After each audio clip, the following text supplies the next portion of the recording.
Leo hii tupo hapa kwa ajili ya kuwa sehemu ya zaidi ya watu milioni 60 wa Tanzania kuadhimisha siku ya mapinduzi ya Zanzibar ya miaka 62. Kimsingi sisi kama Mbeya Vijijini tumeamua kuadhimisha siku hii kwa namna yake, katika maana ya kuchagua mazingira ambayo tunaweza tukatengeneza kumbukumbu za leo kwa watoto wetu na baadaye. Zoezi kubwa tulilolifanya ni kula upandaji wa miti. Tumepanda miti zaidi ya miti ya 10,000 imepandwa na tunategemea siku za usoni tutaongeza tena. Kimsingi tunaamini jambo moja kubwa tunalifanya ili jambo liwe kumbukumbu kwetu sisi wenyewe na vizazi vijavyo.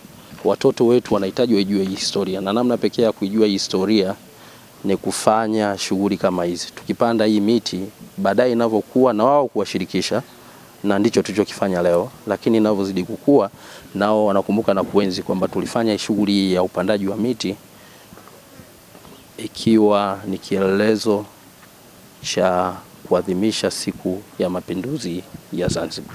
Maeneo mengi sana tumekuwa tukikosa vyanzo vya maji kwa sababu watu wamevamia misitu,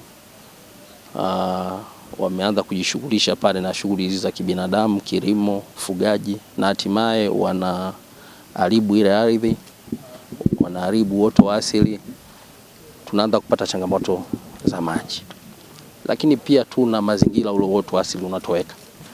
Sasa nitoe rai ili nchi yetu ibaki salama, ili jimbo letu la Mbeya Vijijini libaki salama katika maana ya uchumi na mazingira, ni lazima tutunze kwa nguvu zetu zote mazingira yanayotuzunguka. Kwanza,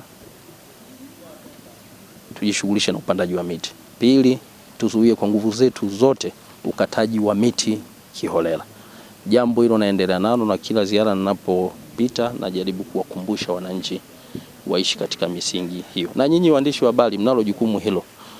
Ningependa nikaona media zenu muda mwingine zikitengeneza content ya kuelimisha wananchi kwenye eneo la utunzaji wa mazingira.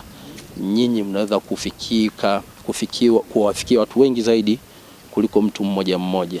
Hii itakuwa ni msaada kwa ajili ya wilaya yetu ya Mbeya Vijijini, lakini itakuwa msaada kwa nchi yetu ya Tanzania kiujumla. Kwa majina naitwa Gerald Ewald Shayo, ni afisa maliasili na utunzaji wa mazingira halmashauri ya wilaya ya Mbeya. Leo tarehe 12 tumeadhimisha mapinduzi matukufu ya Zanzibar kwa kupanda miti 10,000. Sehemu ya miti hiyo, miti 1,000 tumepanda katika kituo hiki cha Mbalizi. Miti hii imepatikana kutokana na ufadhili wa mradi wa urejeshwaji wa mazingira na uhifadhi wa bioanuwai Tanzania, ambao mradi huo uko chini ya ofisi ya makamu wa rais mazingira, na tumepata miti ya kutosha. Tunawasa wananchi wasikate miti bali wapande miti, hasa kwenye vyanzo vya maji, lakini pia kuna maeneo mengi ya misitu yameharibiwa. Lengo la mradi huu ni kurejesha uoto ulioharibika. Kwa hiyo wapande miti, hasa yale mazingira ambayo yameharibika kwa kukata miti. Lakini pia tunawaasa wasichome moto kwenye misitu au kwenye uoto, kwa sababu kwa kufanya hivyo wanaangamiza miti mingi kwa wakati mmoja.